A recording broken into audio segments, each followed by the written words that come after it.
You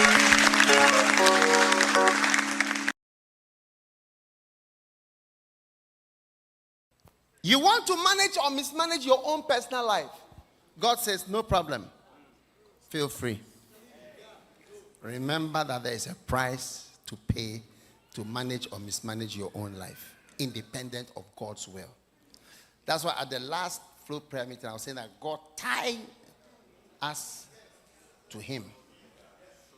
Yes. As soon as Kwame Nkrumah declared independence, there was what we call the Alavanyo riots in Trans-Togoland, that is in the Volta region. Alavanyo riots. Followed by the Gan riots in Accra. Just within a year. Within the first year. And then the Ashanti and then the Northern also agitation. Yes. So he was forced to bring in his preventive detention. I will detain you to prevent you from doing bad things in the country. So he introduced the preventive detention. Within the first year, he arrested 38 people. Then in a couple of years, another 350 people. Then by 1963, he added 1,200 people. He has to keep arresting to control the population. It's not a small thing to be independent. It's not a small thing. To manage your own life. How many want to manage your own life? How many want Jesus to manage your life for you?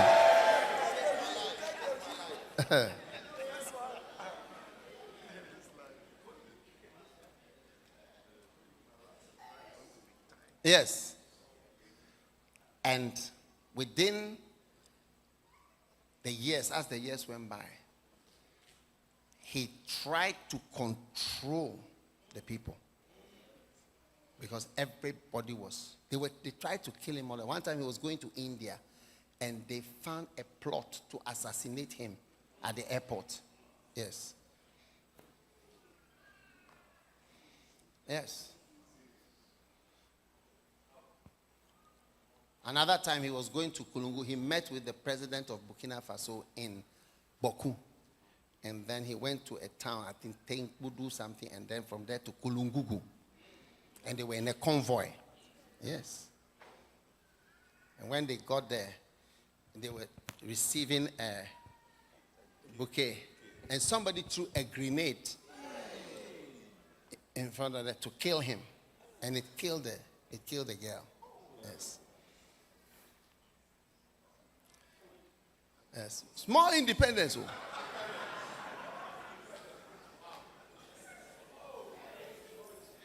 It's not a small thing to be independent. And they arrested 3 people. The chairman of their party, Akwaje, you've heard of Akwaje, Akwaje and another guy. And they took them to court. When they went to court, they did a court and said, not guilty, discharged. He was not happy at all. So he made a law that he can override whatever the court says. And they arrested them again.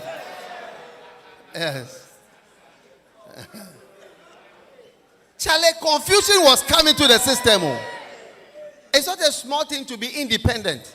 When you say you are independent, get ready for, the challenge of your life. Those of you who are running your own affairs, get ready to really survive very well. Yes.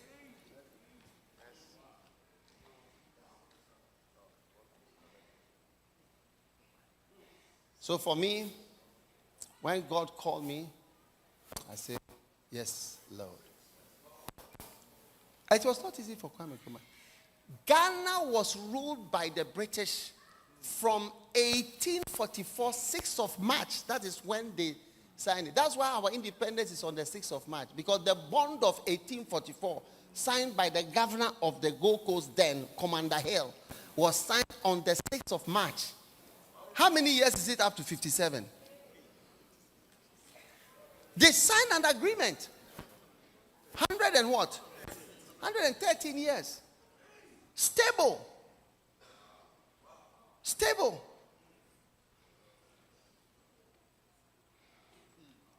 When he took off, they tried to kill him till eventually he was out. Independence. Congratulate your neighbor on independence. I congratulate you on your happy independence. Happy not following God. I wish you all the best. You carry on with your life.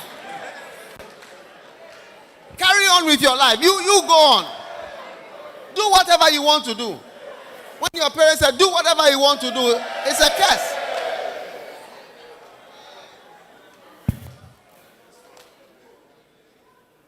Now,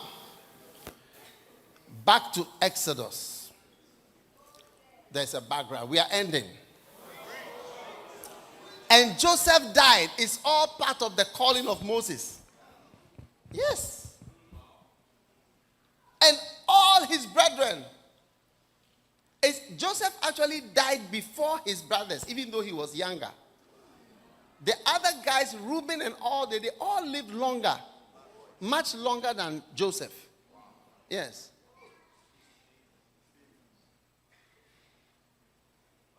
Until the whole group was dead. Then the next verse.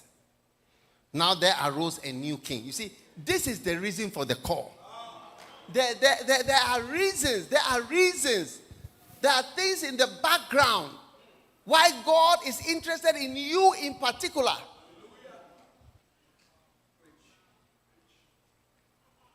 There's a background to your calling.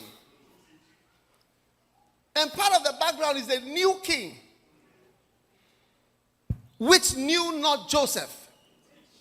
And he said unto his people, and a thought came to his head. These people are more, and they are mightier. Let us deal wisely with them, lest they multiply, and it come to pass that there fall out any war, they will join our enemies and fight against us. Therefore they did set over them taskmasters to afflict them with their burdens. And they built for Pharaoh treasure cities, Pithom and Ramses. And the more they afflicted them, the more they multiplied and grew. And they were grieved because of the children of Israel. And the Egyptians made the children of Israel to serve with rigor. There's a reason for your call. There are people that are afflicted. People that are serving Satan with rigor.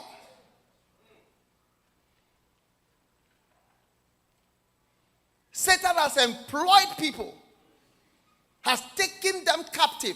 Pharaoh is a type of Satan.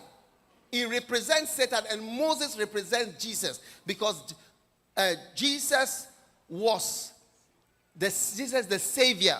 It's interesting that Kwame Nkrumah gave his name Osajifo, which means Redeemer. Yes. Osajifo.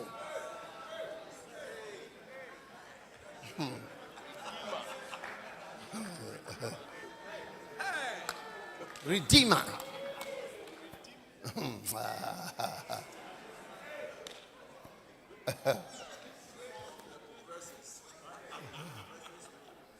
Are you part of this service? I am explaining that there is a background to the call of God. It's not just a call in the air. There are some people somewhere who are serving with rigor, following Satan's dictates. Girls, boys, men, with different kinds of afflictions and issues. And there is a reason. Somebody somewhere is waiting for you to say yes. Somebody somewhere is waiting for you to say yes, Lord. The importance of the call. But I want to, as we get to the end, I want to say, don't feel sorry for God at all. Don't feel sorry for God at all. Ask for what He intends to do, and in the time that He intends to do it, He will do it. whether with you or without you. Watch and see. One of the reasons why some of these wretched and miserable orangus are distressed is because they keep watching us, hoping to see and to hear something bad. That they feel that they have been able to remove the purpose of God by their departure. Yes. No, there's nobody whose departure, including myself, can derail what God. Isaiah 14:27, it said, there's the hand which is stretched out. Are you going to bend God's hand? And how many have played this game before? The one that you yeah. Who is going to move God's hand down? Who can disannul it? Who can push his hand out? This is the hand that is stretched out. Who can turn God's hand the other way? Somebody's got to be crazy. There's a background to the call. Hallelujah. And the Egyptians made the children of Israel to serve with rigor. I was once talking to one young man. He said, I masturbate 4 times every day. Yes. With rigor.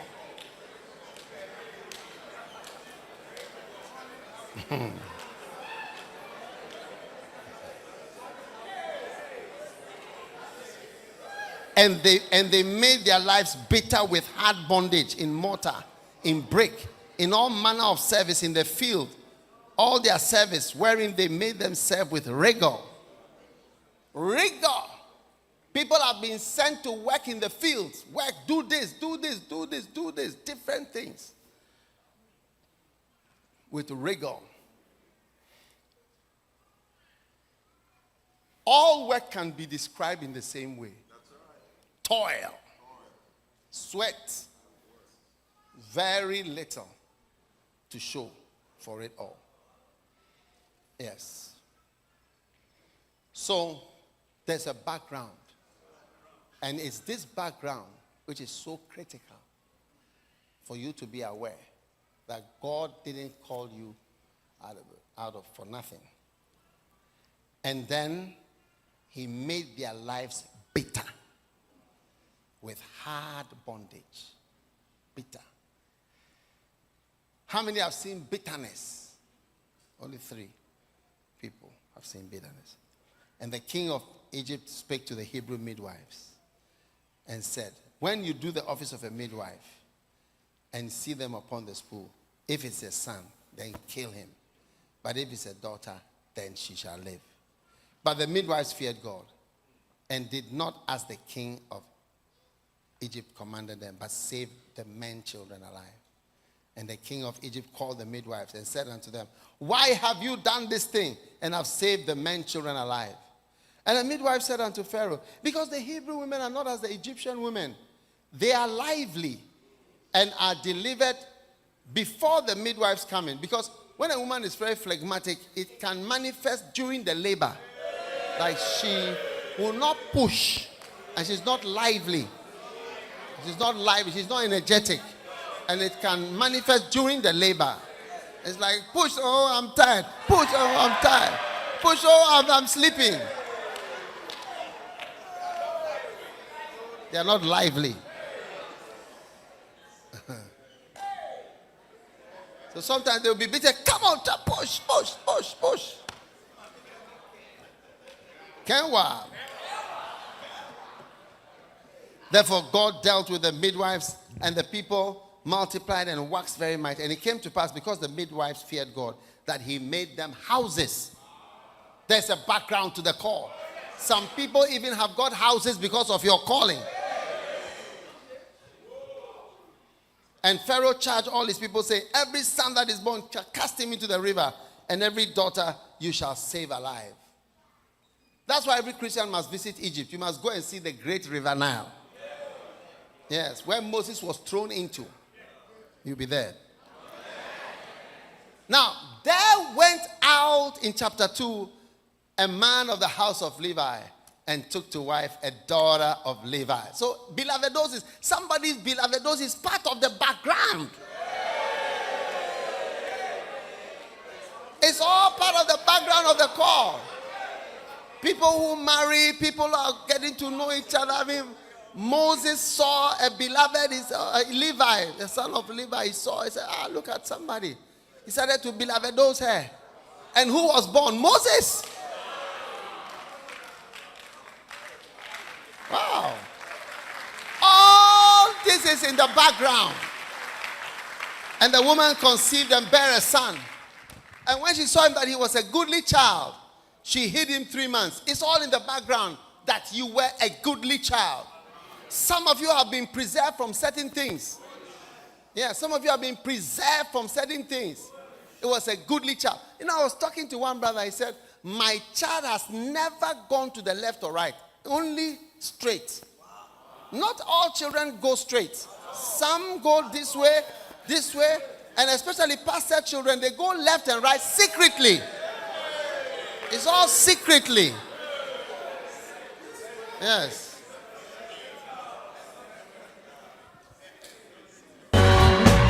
You've got to